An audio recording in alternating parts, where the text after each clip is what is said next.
Listo. Y vamos a comenzar. Bueno, bienvenidos, bienvenidas, bienvenidas. Gracias por estar acá. Hoy día comenzamos una nueva jornada de nuestro ciclo de charlas Ciencia en tu pantalla desde el laboratorio a tu casa.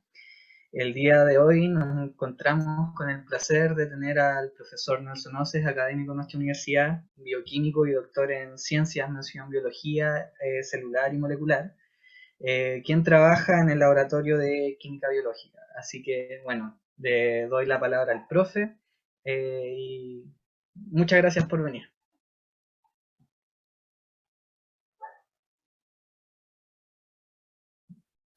Gracias, Camilo. Ah, profe, una cosita, disculpe. Ayer con la reunión no tuvimos ningún problema, pero parece que tenemos un bug donde el Zoom nos dice que la reunión es de 40 minutos. Así que si se llegase a caer, hay que conectarse por el mismo link. Pero lo más probable es que no se caiga, porque se supone que esta cuenta es premium. Eso, por si acaso. Perfecto, gracias por el aviso.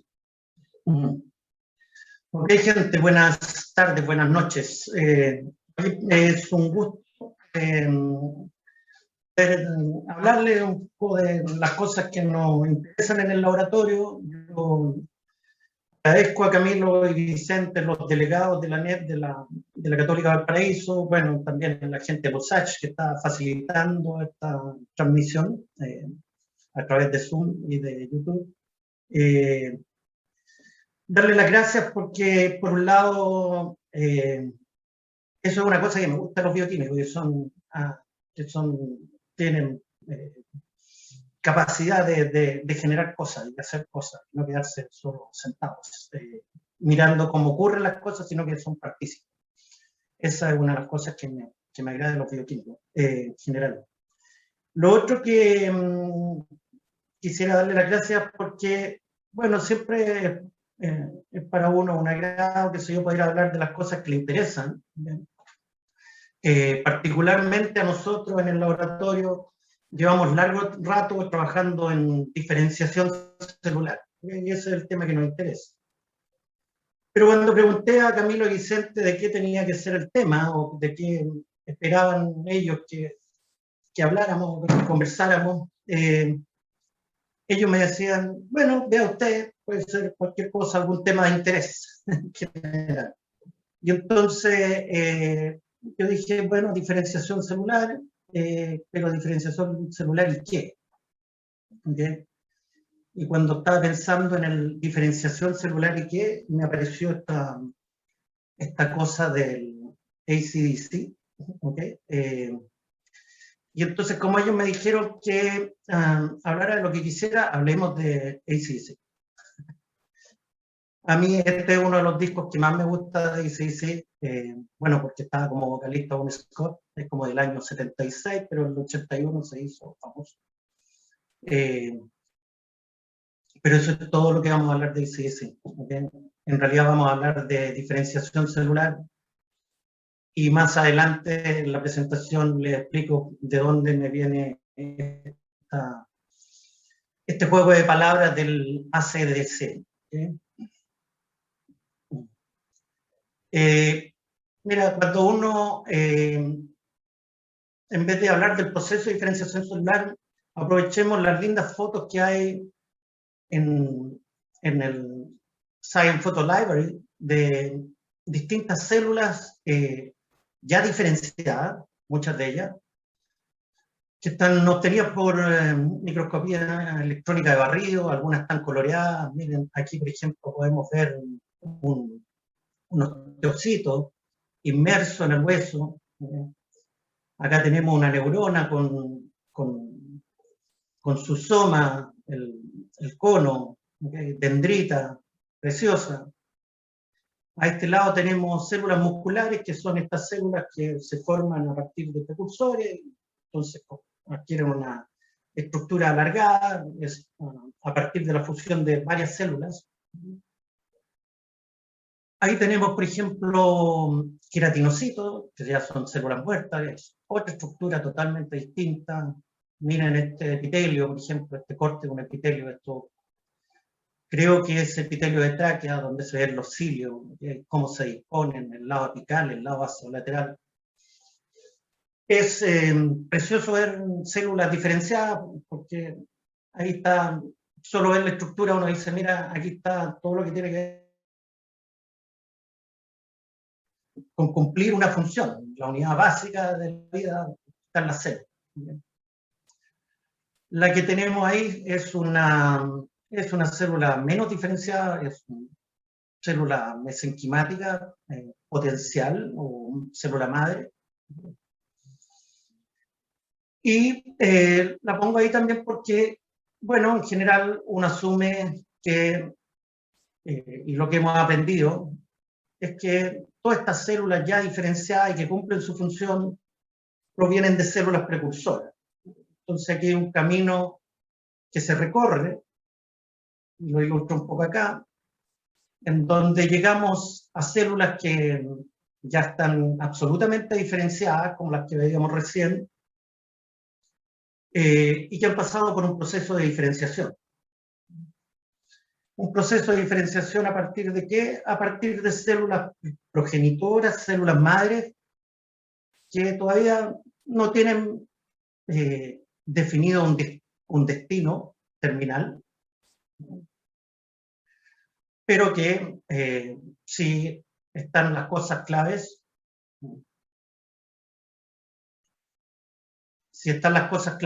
las células se pueden diferenciar y dar origen a distintos tipos celulares. Bien. Lo otro que quiero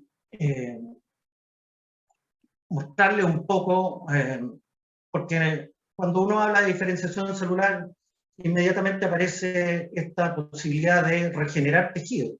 Es decir, mira, si a partir de células madres se generan células diferenciadas, ¿okay? Si uno toma estas células madres, ¿okay? Y le entrega la información apropiada, vamos a tener distintos tipos celulares. Por supuesto, las células madres de todas están ahí al nivel del ovocito recién fertilizado. ¿Okay? Aquí un buen grupo de células madres totipotenciales, es decir, que pueden dar origen a distintos tipos celulares. Están aquí en la masa interna del blastocito, ¿no? Que son estas células stem embrionarias. Tenemos hoy en día la suerte de tener células madres que son reprogramadas gracias a la inducción o a la transformación con algunos factores de transcripción específicos a partir de células que ya están diferenciadas. Bueno, y a nivel fetal, ¿okay? Y a nivel adulto también hay células que tienen esta capacidad de dar origen a otras células distintas, que les llamamos células madre. Por ejemplo, a nivel de tejido fetal, las células de cordón umbilical. En el adulto tenemos algunos tipos de células madre a nivel cerebral, sangre, en el músculo, hay algunas, y en la médula ósea también tenemos un buen grupo de células madre.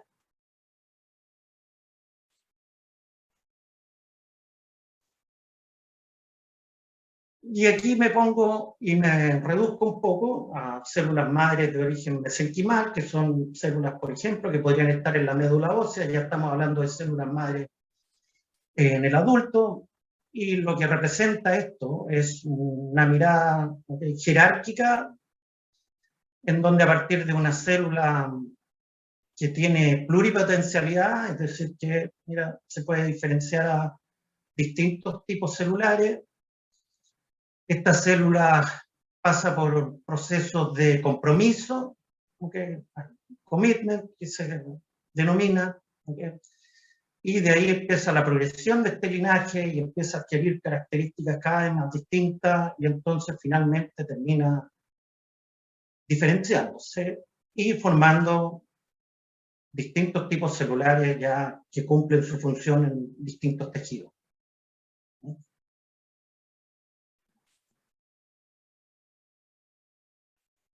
Y entonces, para representar esto, simplificarlo, ¿okay? Yo podría ponerlo de esta manera y decir, mira, en función del tiempo, es decir, desde el desarrollo de un embrión hasta el adulto,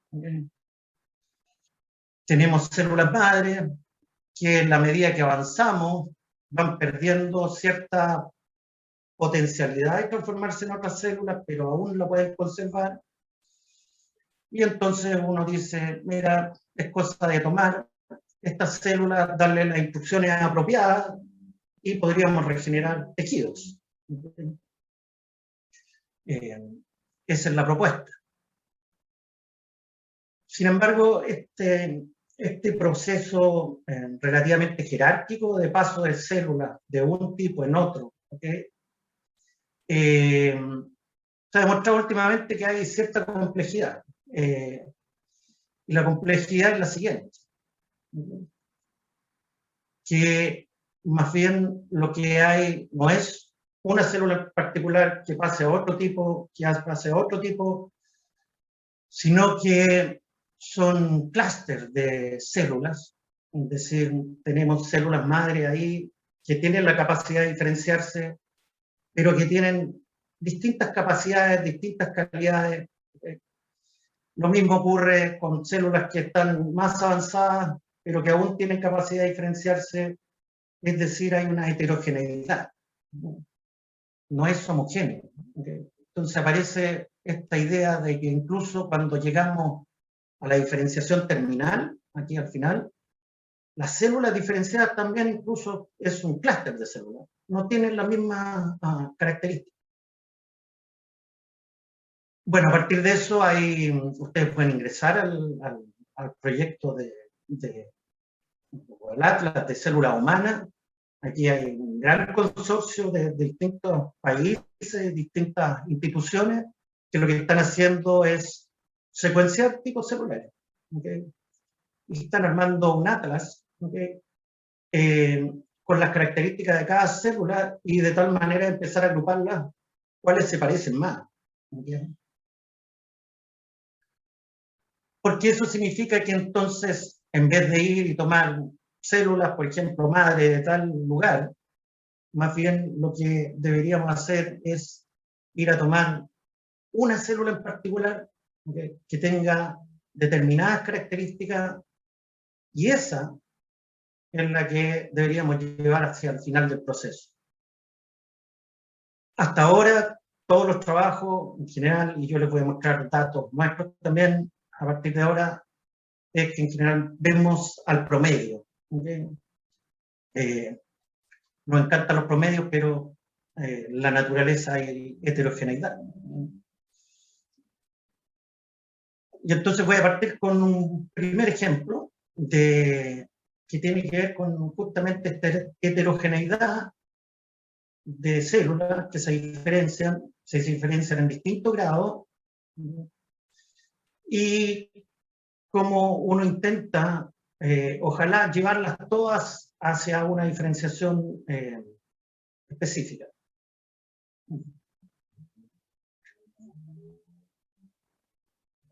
Lo que les muestro en este panel son células en cultivo, es una línea celular de mioblastos, es decir, es una célula con ciertas características pluripotenciales, porque puede dar origen a células musculares, que son del músculo esquelético que se fusionan. Entonces, lo que ustedes pueden ver es que en el día cero tenemos, supongo que se ve bien, tenemos células en cultivo, esa es tinción con Hedge para ver los núcleos, y a partir del día 2 de diferenciación ya empiezan a aparecer estructuras alargadas. ¿Okay? Si uno sigue con el proceso de diferenciación, ya ahora aparecen estructuras más tubulares, largas, indicativas de miotubos, multinucleados, y ya al día 6 es abundante la presencia de estos miotubos. Cuando uno hace una cuantificación de esto, y esto es mirar al promedio, uno cuantifica, por ejemplo, los miotubos que aparecen por campo. Y esto es una cuantificación de las microfotografías que uno obtiene en el microscopio. Y el dato de acá, el primer panel, nos dice que, mira, el día 2 hay pocos miotubos por campo y que entre el día 2 y el día 4 aumenta como 3 veces el número de miotubos, pero entre el día 4 y el día 6 ya no aumenta el número de miotubos. Es decir, como que ya se formaron todos los que tenían que formarse. El panel central no es más que un control para mostrar que el número de núcleos no cambia. Pero aquí tenemos otro dato, nuevamente mirando al promedio, que es lo que llaman, o lo que se utiliza mucho cuando uno ve este proceso de diferenciación. Como les decía, uno tiende a mirar marcadores o cambios morfológicos, marcadores bioquímicos, para ver el proceso de diferenciación. Y lo que vemos acá es que entre el día 2 y el día 4 aumenta el proceso de fusión, y entre el día 4 y el día 6 sigue aumentando el proceso de fusión. Pero como yo les dije antes, el número de miotubos no cambia. Es decir, se forman los que tienen que formarse y después esto crece. Entonces uno dice, pero crecerán iguales.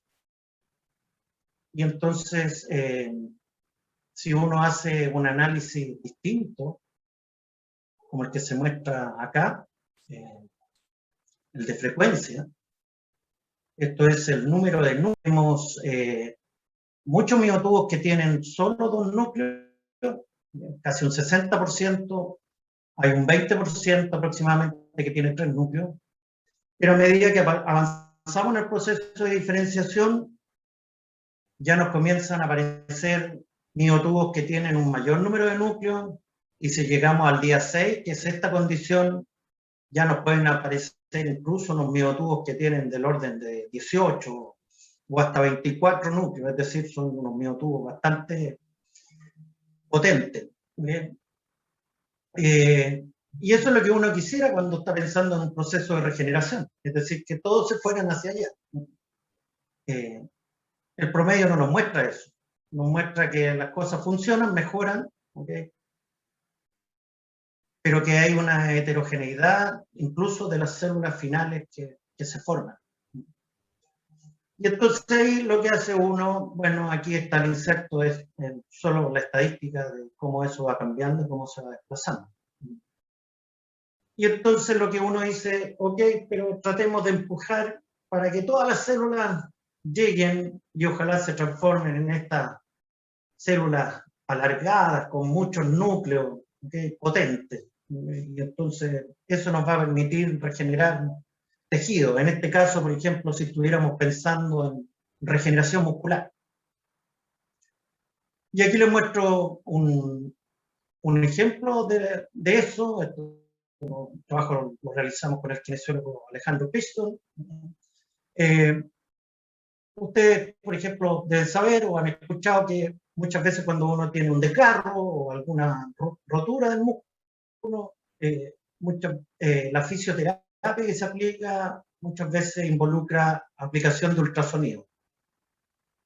Se utiliza por múltiples cosas, ¿okay? Pero una también de las cosas por las que se utiliza es porque se presume o hay evidencia, cierta evidencia que contribuye a que las células se diferencien y entonces se formen estos miotubos multinucleados. Y entonces eso fue lo que hicimos unos experimentos bastante simples, utilizando justamente un sistema de ultrasonido que se utiliza en la clínica, aplicado en estas células que les mostré recién, lo aplicamos por distintos días, y fuimos a ver al día 4 de diferenciación qué pasaba. Aquí lo que les muestro es la aplicación a distintas dosis totales de energía, a 150 joules y 300 joules, es decir, al doble, y lo aplicamos en distintas modalidades, ¿okay? Continuo o pulsado, esa es la manera en que se aplica el ultrasonido. Y cuando mirábamos el número de miotubos por campo, no vimos ninguna diferencia. Y cuando mirábamos el índice de fusión, tampoco vimos ninguna diferencia respecto a la condición control. Es decir, esto nos estaría diciendo que el ultrasonido probablemente no tiene ningún efecto en el proceso de diferenciación o de formación de miotubos. Pero cuando vamos a ver a la heterogeneidad, empiezan a aparecer los efectos. Esta es la condición control al DO4, así se distribuyen los miotubos. Y cuando aplicamos ultrasonido, particularmente cuando aplicamos 300 joules, empiezan a aparecer miotubos bastante más grandes, con más núcleos. Y esta es la condición en que aparecen miotubos más grandes, llegamos incluso a contar algunos con 33 o 36 núcleos. Y entonces sí logramos empujar el proceso, que las células se diferencien más. Sin embargo, está la heterogeneidad. Este experimento los complementamos ahora ya mirando desde el día 2, en qué momento se empezaba a producir este desfase. Llegamos hasta el día 5, ustedes ven que al día 5 de diferenciación, cuando aplicamos ultrasonido con respecto a la condición control, aquí hay una buena cantidad de miotubos que tienen un elevado número de núcleos, es decir, que son más largos. Y ahí está la estadística, solo para mostrar justamente este desplazamiento hacia la derecha, que uno puede empujar el proceso, que dentro de esta heterogeneidad de células que se están diferenciando a partir de células precursoras, las que terminan formándose igual también son heterogéneas. El panel de ahí solo es para mostrar que esto no depende, el efecto al menos no depende de la inducción de factores de transcripción temprano, como miogenina, que son los que dirigen la diferenciación hacia miotubos. Entonces esto ni siquiera es una cosa a nivel molecular, sino que más bien es el ultrasonido lo que estaría haciendo es ayudar a que más células precursoras se vayan fusionando y formando miotubos grandes. Y entonces, volviendo sobre esta idea, en el fondo lo que hicimos nosotros fue, si miramos los resultados, o nos recuerdan, es tomar una población de células precursoras, inducir diferenciación, se diferenciaban, había heterogeneidad en la diferenciación, e incluso cuando pusimos un estímulo para conseguir una diferenciación más potente, esa heterogeneidad se mantenía y nos aparecían también distintos tipos celulares. Y entonces, claro, esto va en la dirección de la propuesta que les mencionaba yo del atlas de célula humana, de que más bien si uno quiere tener una capacidad de partir de células madre y lograr regenerar un tejido, tenemos que tener bien claro primero cuál es la célula madre que vamos a tomar, porque no podemos tomar el pool. Y ese es el trabajo que están haciendo, y ustedes, como les dije, se pueden meter a la página y mirar y aprender más. Yo voy a ser majadero con esta lámina, ¿okay? Porque en el fondo es el mensaje con el que ustedes se van a quedar, ¿okay? Más que con los resultados experimentales nuestros, es un poco llevarse un mensaje para la casa. Mira, las cosas no son tan jerárquicas, aquí hay un mundo de heterogeneidad que hay que resolverlo antes de pensar un poco en hacer regeneración de tejido. De hecho, les voy a mostrar un caso en donde lo que hicimos fue justamente intentar regeneración de tejido. Nosotros en particular, dentro de las cosas de diferenciación que hemos mirado, nos ha interesado la diferenciación a hueso a partir de células precursoras. Y cuando uno habla de diferenciación a hueso para regenerar hueso, cuando hay un daño importante, el esquema propuesto o con el cual se maneja toda la gente es tomar un paciente, aislar células. En general uno aísla células, se utilizan mucho células madre obtenidas de tejido adiposo, pero otra fuente es células madre de médula ósea. Entonces estas se cultivan, se crecen in vitro, aumentamos la cantidad de células, después de eso la ponemos en una especie de matriz o un andamio, ¿okay? Porque recuerden, si es que vamos a ir a regenerar el hueso, necesitamos poner algo que rellene el hueso y que ahí empiece a formarse el hueso nuevo. ¿Okay? No es un fármaco que podamos entregar de manera soluble. Y entonces, en esos andamios, uno puede incorporar células, pero también puede incorporar otras moléculas pequeñas, nanopartículas, factores de crecimiento, todo esto con el fin de ayudar, empujar a que el proceso de estas células se vaya en la dirección de hueso y después finalmente tomar esto y trasplantarlo en el tejido y ver si funciona. Entonces yo les voy a mostrar estudios que hemos realizado donde damos la vuelta completa. Y esto básicamente fueron estudios realizados por el doctor Juan Carlos Forero en el laboratorio. Y lo que tenemos en el panel superior, acá arriba, son células de médula ósea de ratón.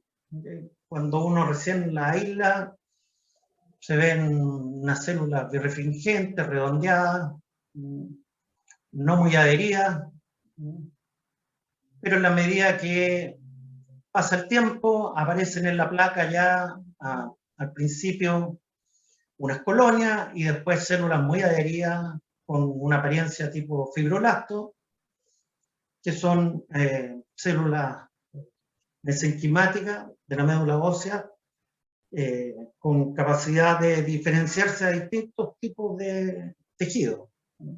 Y eso es lo que se muestra en esta parte de acá abajo, por ejemplo, eso es extinción con alizarin red, que marca calcificaciones, entonces es un indicativo de que las células se están diferenciando a osteoblastos, que son las células del hueso. En la parte central tenemos una marcación para lípidos, ¿okay? Y entonces ahí se forman pequeñas vesículas con un alto contenido de lípidos, ¿okay? Esto es aceite rojo, y entonces las células se están diferenciando a adipocitos, y finalmente tenemos una tinción de azul de alciano, en donde uno toma la célula, la induce a diferenciarse a condrocitos, y entonces tenemos esa diferenciación. Entonces, mira, aislamos células, son células con distintas capacidades de diferenciarse, a células que forman huesos, a células que son parte del tejido adiposo, a células que son parte del cartílago. Y entonces tenemos esta parte cubierta, uno puede extraer células, cultivarlas, tiene la capacidad de diferenciarse, y de ahí uno tiene que ponerla en una especie de andamio o matriz, ¿okay? Donde las células sobrevivan, crezcan y que se puedan diferenciar. Y ahí hemos utilizado distintas aproximaciones, aquí les muestro algunos escáfolos, andamios que son sintéticos, ¿okay? Algunos tipos de polímeros. Esto es microscopía de fuerza atómica, en donde ustedes pueden ver que distintos filtros tienen distintas porosidades. ¿Okay? Ahí están los valores de rugosidad, y ahí están las células tinción con Hedge unidas a los distintos filtros. Y esto porque uno va jugando y va buscando una determinada porosidad, que estamos hablando de hueso, entonces uno trata de acercarse lo que más pueda al tejido. Es decir, si uno es un tejido con ese tipo de estructura, uno entonces busca un andamio que sea relativamente similar. Hemos probado otros andamios sintéticos, que se generan, por ejemplo, en impresoras 3D, utilizando ácido poliláctico. Sin embargo, los dejamos de lado porque, mira, ese tipo de polímeros presenta mucha autofluorescencia, entonces impide realizar análisis por microscopía de fluorescencia, molesta mucho. Con lo que sí hemos tenido muy buenos resultados, y aquí les muestro un dato del doctor Juan Carlos Forero durante su tesis de doctorado, es utilizando una mezcla de quitosano-gelatina, es decir, polímeros de origen natural. Aquí sintetizamos un polímero, si ustedes ven la estructura macroscópica, parece una escala. Cuando uno lo mira por microscopía electrónica de barrido, uno ve una interconexión entre los distintos lugares. Sin embargo, cuando uno mira más en detalle, esto se ve bastante liso, que es algo que uno no quiere, porque ahí se van a adherir las células, más bien uno quiere cierta rugosidad. Y entonces, ¿qué es lo que hicimos? Al andamio le incorporamos, en este caso, nanopartículas. Estos eran nanopartículas de cobre, zinc, hidroxiapatita. La hidroxiapatita justamente es una de las moléculas que se encuentra en el hueso, entonces uno mira, empieza a entregar cosas que podrían estar en el tejido que a uno le interesa, y ahí, claro, vemos interconexión, y si ustedes pueden ver el detalle, ya no se ven lisas las paredes, ¿okay? Y entonces se ve bastante más rugoso. Y ahí está el DCR que muestra depósitos de calcio, ¿okay? Entonces, mira, tenemos una matriz un poquito más potente, más cercana a lo que queremos finalmente, que es hueso. En esa podemos incluir las células, pero yo también les dije que uno lo que hacía es, aparte de tener la matriz donde iba a poner las células, ya vimos que las dopamos y les pusimos nanopartículas para mejorar todo esto, pero que también uno podía poner otros factores, y lo que hicimos ahí fue poner este factor, ¿okay? Y se lo muestro a este lado, el nombre es Infuse Bone Graft, el nombre comercial, pero es una molécula de una proteína, bueno, en este caso recombinante humana, que es BMP2, y que está aprobada para algunos tratamientos de regeneración de hueso, para algunos tratamientos solamente. Está aprobada por la FDA, al menos, por la EMA. Y está aprobada, por ejemplo, para algunos tratamientos dentales, algunas fusiones espinales, cuando hay problemas ahí entre vértebras, y algunos tratamientos traumáticos. Les muestro cuál es la gracia de BMP2. Este es tan evidente, esta lámina obtenida de un paper de hace tiempo, que tenemos aquí un daño que se realizó en la diáfisis del radio de un conejo, y tenemos distintos tiempos posoperación, ¿okay? En condiciones control y en condiciones en que se puso un andamio de colágeno impregnado con BMP2, y vemos que esta proteína es capaz de inducir la formación de hueso de manera bastante potente, comparado con la condición control, que no se ha regenerado absolutamente nada.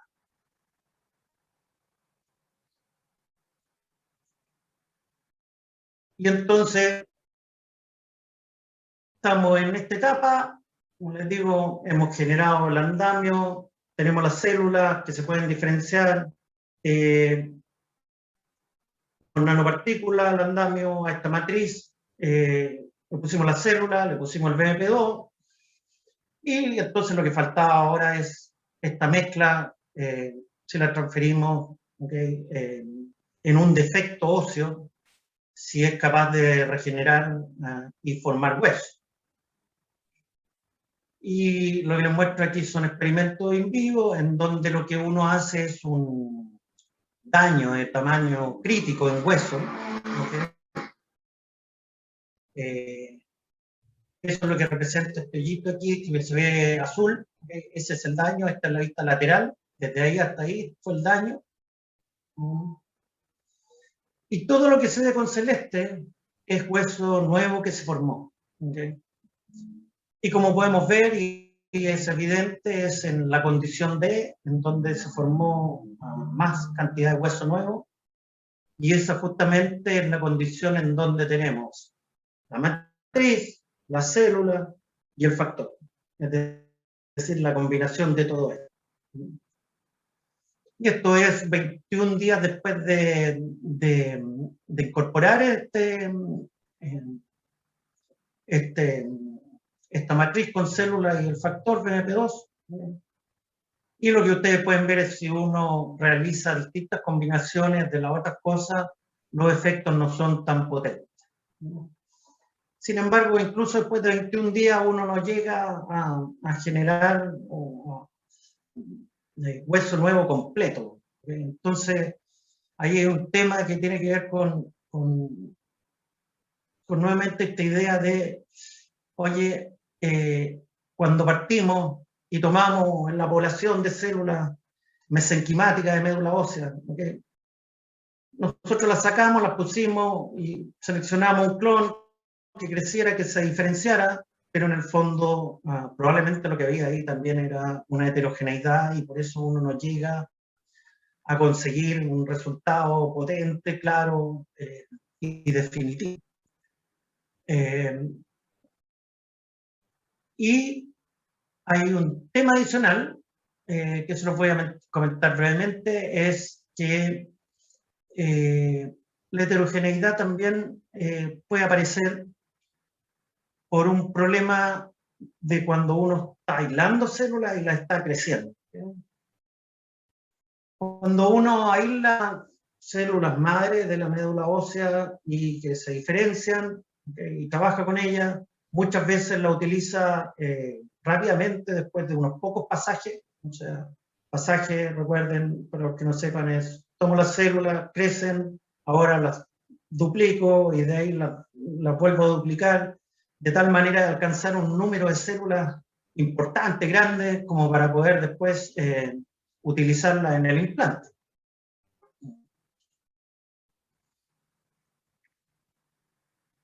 Y miren lo que ocurre con las células en la medida que tenemos más número de pasajes. Aquí tenemos número de células en función del tiempo. Las células crecen de manera exponencial. Pasaje 7, por ejemplo, pasaje 7 se duplican bien, van creciendo. Es decir, como en 52 horas alcanzamos 3 veces el número inicial de células que teníamos cuando las células tienen pocos pasajes. Pero si ustedes miran en pasaje 11, ya nos toma un tiempo bastante más considerable, y en pasaje 19 aún peor, es decir, ni siquiera llegamos a doblar el número de células. ¿Okay? Ahí está cuantificado como tiempo de doblaje, es decir, mientras menos pasaje, las células demoran menos tiempo en duplicar su número, pero mientras más pasaje, las células se demoran más tiempo en duplicar su número. Y eso es un fenómeno que se da porque hay envejecimiento de las células cuando uno las está creciendo. De hecho, eso es lo que se muestra acá. Aquí utilizamos un marcador que está bastante aceptado en la literatura, que es la tinción para beta-galactosidasa, que se ve en azul ahí.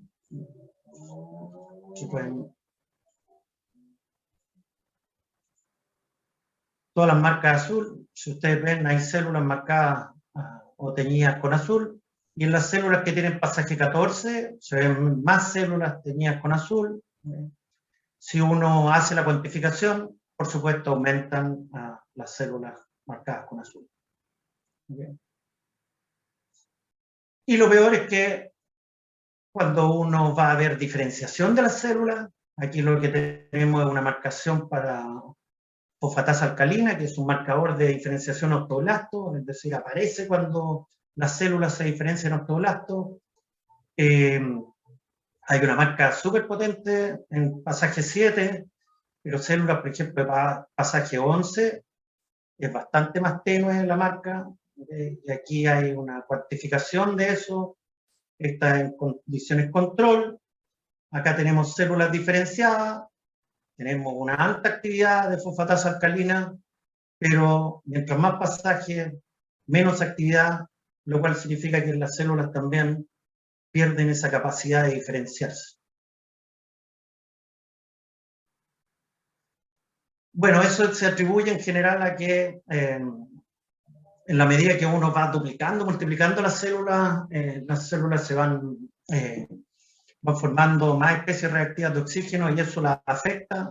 Eso es lo que muestra este resultado de acá abajo. Por ejemplo, en células pasaje 7, la tasa de producción de ROS es bastante baja, incluso cuando ponemos un agente oxidante, en este caso usamos terbutilhidroperóxido, pero podría haber sido peróxido de hidrógeno. Incluso así no se induce tanto la formación de ROS, pero en células de pasaje 14 la tasa de producción de especies reactivas es alta, y si ponemos un agente oxidante incluso aumenta aún más, lo cual dice que incluso las células no tienen capacidad de contrarrestar las especies oxidantes. Bueno, eso no solo ocurre en células que están siendo multiplicadas y que después uno las quiere para realizar una regeneración ósea, sino que además eso ocurre en el envejecimiento cronológico. Y entonces imagínense ustedes cuando uno piensa en un donante ya más envejecido que requiere regeneración, esta vuelta completa, y yo le mostré que podía funcionar, que se podía hacer y parecía que resultaba para hacer regeneración ósea. Yo la veo compleja. La veo compleja a menos que sigamos esta línea de ir a buscar la célula, ¿okay? La célula que probablemente nos va a entregar el mejor resultado, porque cuando tenemos una población, dentro de ella hay heterogeneidad. Ok, entre los cortes que empezamos un poquito antes, ya llevo cerca de 40 minutos, pero todavía no le hablo de ACS. Y entonces voy a ir rápidamente en los últimos 5 minutos con eso, porque todo esto que les mostré, todos estos resultados y lo que estábamos haciendo en el laboratorio era hacer. Antes del coronavirus, antes de la comisaría virtual, antes de las cuarentenas, antes de la calle, antes de la constituyente. Eso es lo que hacíamos antes. Y entonces, cuando nos llegó todo esto encima, yo creo que al igual que muchos de ustedes, es como, ¿qué hacemos? Podemos ir al laboratorio, a lo mejor tenemos poco espacio para hacerlo, va a ser muy controlado, no tenemos la posibilidad de planificar experimentos más o menos grandes y potentes y seguir diariamente o por 50 horas un experimento. No, ya se nos acabó eso. Okay. Y entonces de ahí viene el ACC, que es ya, y durante el coronavirus, durante la comisaría virtual, durante las cuarentenas, ¿qué hacemos? O después de eso. A lo mejor ustedes en 30 años más, va a ser la pregunta, oye, ¿y esto fue AC o DC? A lo mejor tenemos una nueva manera de referirnos a los tiempos. Y entonces aquí voy a hacer una alegoría. ¿Okay? Mira, ¿qué hacemos los bioquímicos? Nos quedamos encerrados ahí como leones, enjaulados, como tigres, enjaulados, esperando que nos abran las puertas y salimos al laboratorio y hacemos todo lo que tenemos pendiente. Es una posibilidad. La otra posibilidad es echar mano a lo que tenemos. Entonces, mira, prefiero esta alegoría de que yo, como bioquímico, pienso que tenemos bastante más herramientas, tenemos bastante más capacidades de cosas diversas. Y entonces, para ello necesito explicarles una cosa. ¿Se acuerdan? Esto va a terminar en 10 minutos de nuevo, pero bueno, me está avisando. ¿Se acuerdan cuando les mostré el BMP2 y que era capaz de regenerar el hueso? Bueno, ¿cómo actúa esa molécula? Actúa de la siguiente manera. Es un dímero que se une a sus receptores. Hay dos tipos de receptores tipo 1, tipo 2. Lo que se ha propuesto, o que propone la literatura, es que se une al receptor de tipo 1, recluta al receptor de tipo 2, a estos dímeros de receptores, es decir, es un complejo grande, y se induce vías como P38 máquinas. Y la otra vía, la vía canónica, o sea, que es específica de este grupo de receptores, es que está el complejo de receptores 1 y 2 preformado en la membrana, como esperando que llegue el ligando. Llega el ligando ahí, BMP2, el dímero, y se induce la vía de señalización SMAD. Y a través de eso se inducen distintos genes.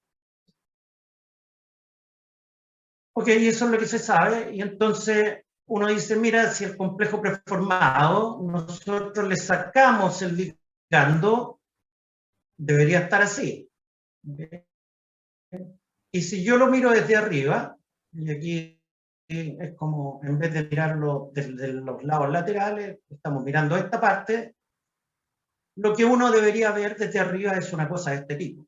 Ahí tenemos los dos receptores 2, el dímero de BMP2, los dos receptores 1, ¿ok? Y todo calza. Perfecto. Llega el ligando. Pero bueno, ustedes como buenos bioquímicos saben que las proteínas no son pelotitas. Y entonces cuando uno va a mirar la estructura del BMP2, la cosa es bastante más compleja, y tiene una estructura de ese tipo que se representa así, como Greasy Knuckle, aparece en una zona que tiene que ver con muñeca y nudillo, y ahí es donde se asocian los receptores. Se los voy a representar de esta manera. Ahí está el PDB del BMP2, una de las subunidades y otra de las subunidades, y se alojan, nuevamente, estoy mirándolo desde arriba, ¿okay? El receptor de tipo 1, el otro 1, el 2 y el otro 2. Y entonces están mezclados. No calzan. ¿Okay? Eso es lo que tenemos que ver, eso es lo que debería haber. Pero los monos y los esquemas nos dicen otra cosa, que hay dos receptores 2 y dos receptores 1. Y entonces ahí dijimos, vamos a ver si es que esto es cierto, y entonces en vez de irnos al laboratorio, aquí trabajo con reciente, que terminó Francisca Acuñán en colaboración con el profesor Waldo Acevedo, lo que dijimos fue, bueno, montemos el sistema, montemos los receptores y veamos si es que eso ocurre en realidad. Y por supuesto, hubo que elaborar la estructura, todo esto se hizo mediante modelamiento por homología, después se ensamblaron las distintas partes de los receptores, después se refinaron un modelo, ¿okay?, por dinámica molecular, y después incluso ya fue por docking tratar de armar el mono. ¿Ya? Voy rápidamente, ahí está el receptor 1 ya armado, completo, el dominio extracelular, transmembrana y el dominio intracelular. Así es como se vería inserto en la membrana con una caja de agua. ¿Okay? Y así se vería el receptor de tipo 2. ¿Okay? Un poquito, está como un poquito más achatado. ¿Okay? Tanto el dominio extracelular como el dominio intracelular están bastante más cerca de la membrana. ¿Okay? Y entonces, esto le estoy mostrando el resultado final. ¿Okay? Cuando se armó el complejo de receptores, ¿okay?, terminamos con lo siguiente. Esta es una vista frontal, una vista lateral, ¿okay?, es decir, son esas vistas que están ahí, pero la que nos interesa es esta, y eso es lo que se consiguió. ¿Okay? Entonces, lo que había que hacer ahora era, por docking, ver si que el ligando BMP2, este dímero, ¿okay?, calzaba ahí, ¿cierto? Que también se hizo por docking, para ver si es que efectivamente estaba el receptor ahí, el complejo de receptores esperando el ligando que encara. Y fue imposible. Fue imposible. Y entonces aprendimos de este trabajo, ¿okay?, que esto no está, no existe, ¿okay?, falso, que muy probablemente la estructura que hay es un una estructura de heterotetrámero, pero es un receptor 1 con un receptor 2 y otro receptor 1 con un receptor 2. ¿Okay? Y más posiblemente aún, los resultados nos dicen que el complejo preformado de receptores sería algo así como 2 receptores 2 y un receptor 1, se unen ligando y ahí aparece el receptor 1 y se forma el complejo de señalización. Y entonces, mira, dentro el después del coronavirus o durante el coronavirus, durante la comisaría virtual y durante las cuarentenas, todo eso hemos logrado y hemos conseguido aprender algo más. Y por supuesto, esto es un trabajo en desarrollo y ahora sí, como leones o como tigres enjaulados, esperamos el momento en que podamos irnos al laboratorio y demostrar que efectivamente esto ocurre así con resultados experimentales. Voy a terminar mostrándoles gente que ha participado en este recital, porque hay colaboradores, colaboradoras, profesoras de la universidad, del mismo instituto, de otras universidades, de otros países, gente que participó en estos trabajos, el financiamiento, y por supuesto aquí hay muchos más bioquímicos que faltan, que han contribuido a lo que hemos hecho en el laboratorio. Eso quería contarles. Gracias por escucharme y quedo dispuesto si es que hubiese tiempo para algunas preguntas. Muchas gracias, profe. Aquí hay una pregunta que tenemos se la leo de inmediato. ¿Dónde está? Por acá está. A ver si podemos hacerlo antes de que se nos corte la reunión. Nuevamente disculpen por la molestia, un imprevisto que no teníamos en consideración. De Erika Páez. ¿Existen factores ambientales que pueden inducir la diferenciación celular?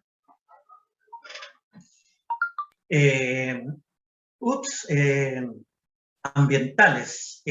Buena pregunta. Esa la va a responder la subsecretaria Daza mejor. Porque, no. Mira, cuando uno habla de factores ambientales, hay ciertas cosas de origen natural que pueden contribuir a la diferenciación.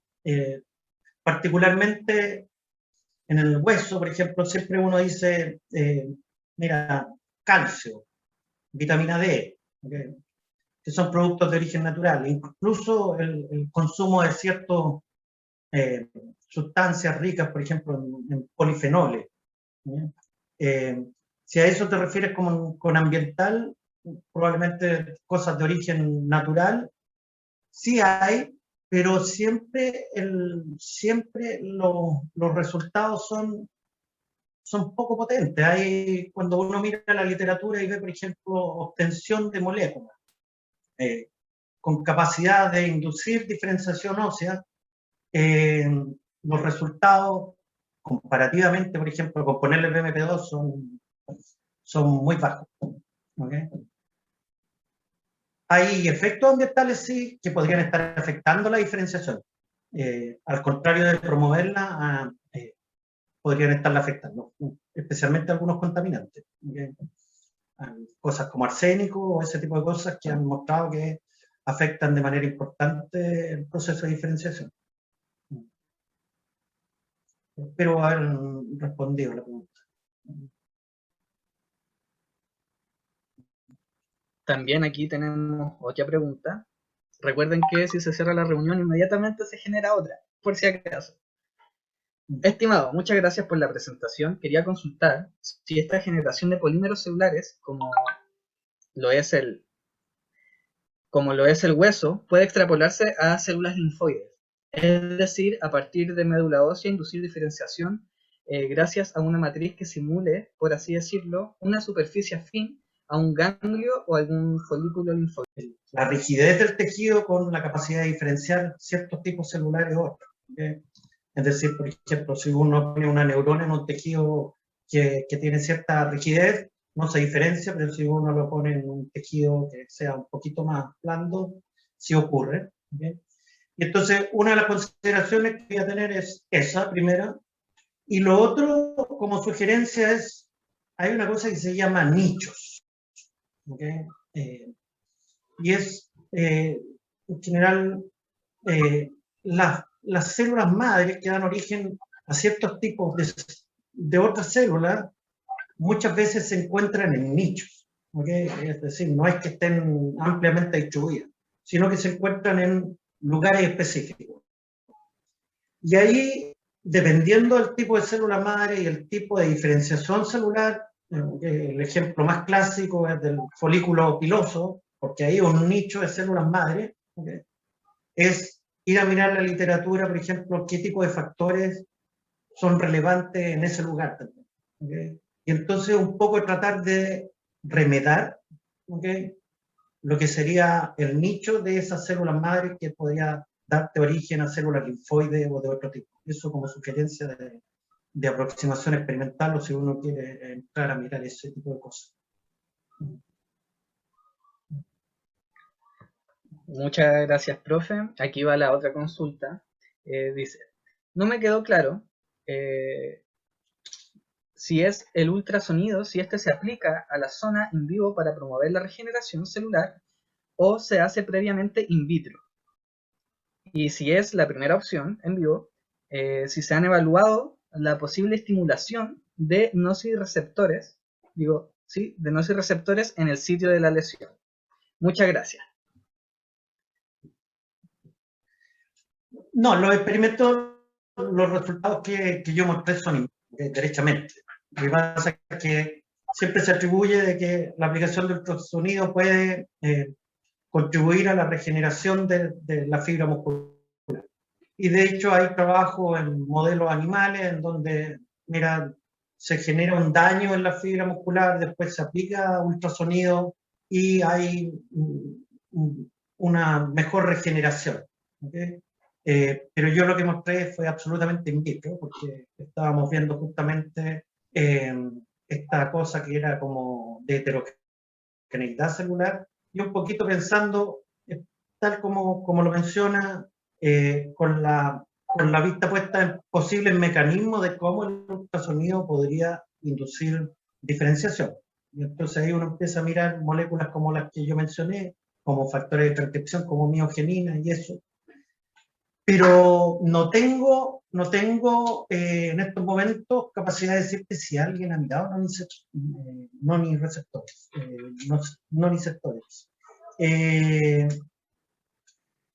La gente en general ve, okay, cuando ve ultrasonido uno ve formación de miofibra.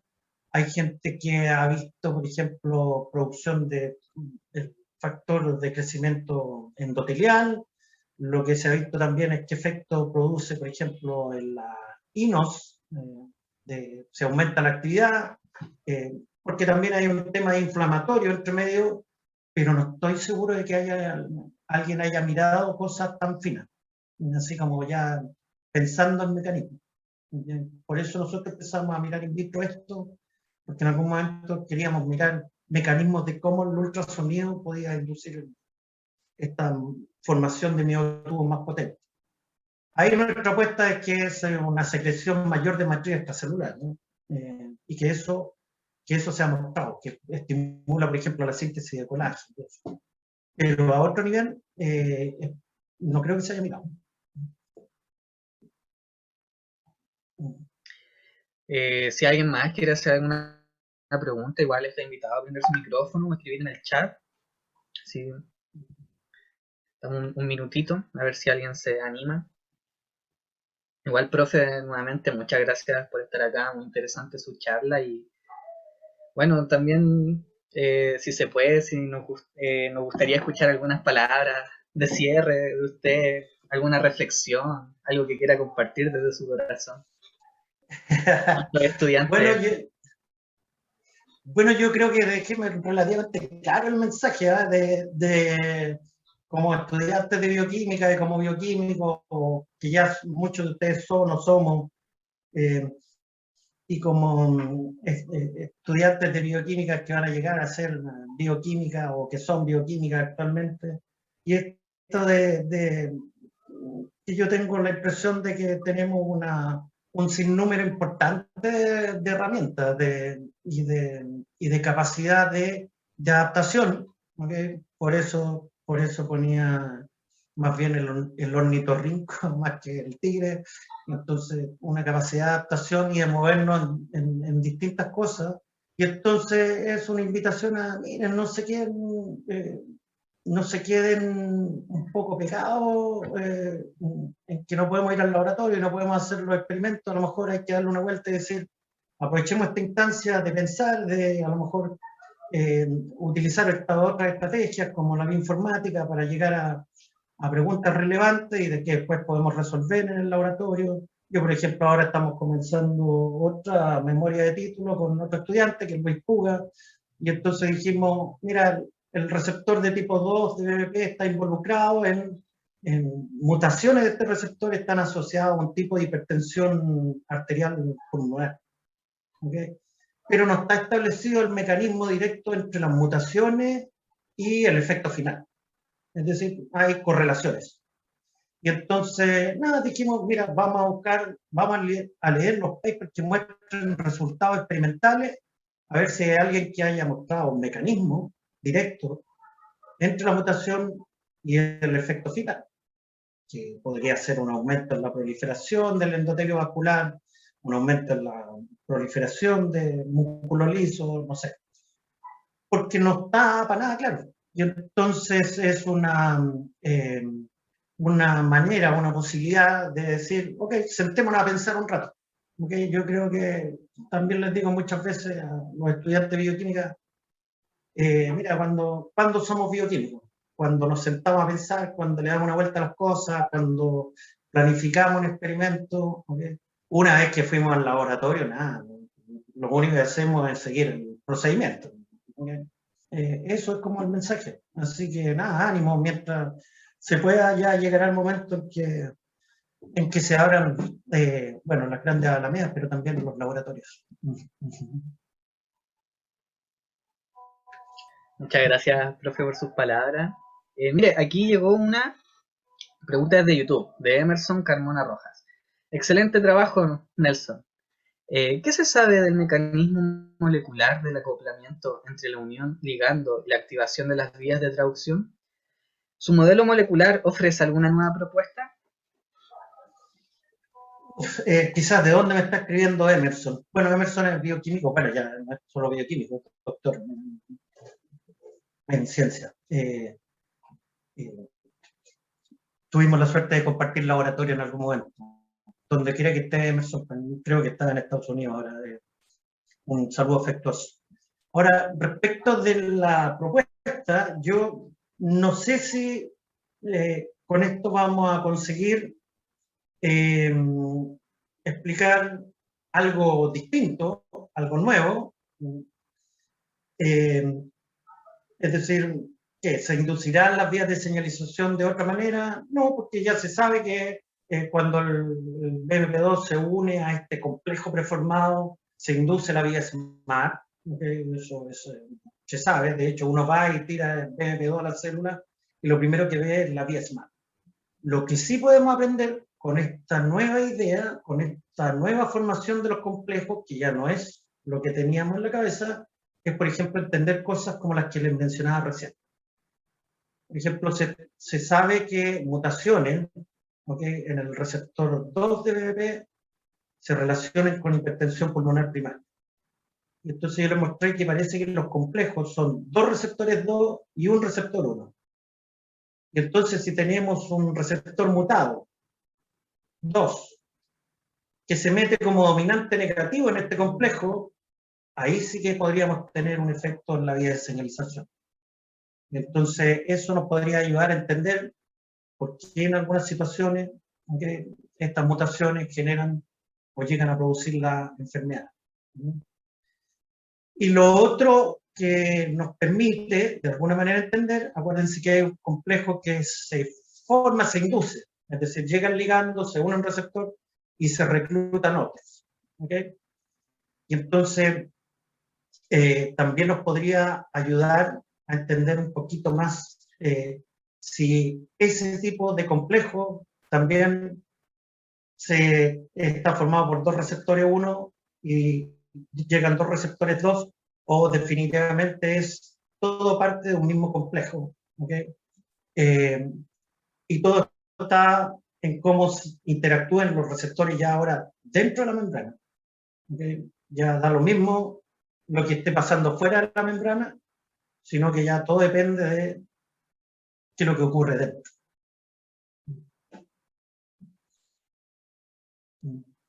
Espero de alguna manera haberle respondido a Emerson. Muchas gracias, profe. Bueno, si no queda alguna otra pregunta, alguna otra duda, yo creo que ya podemos dar finalizada esta charla.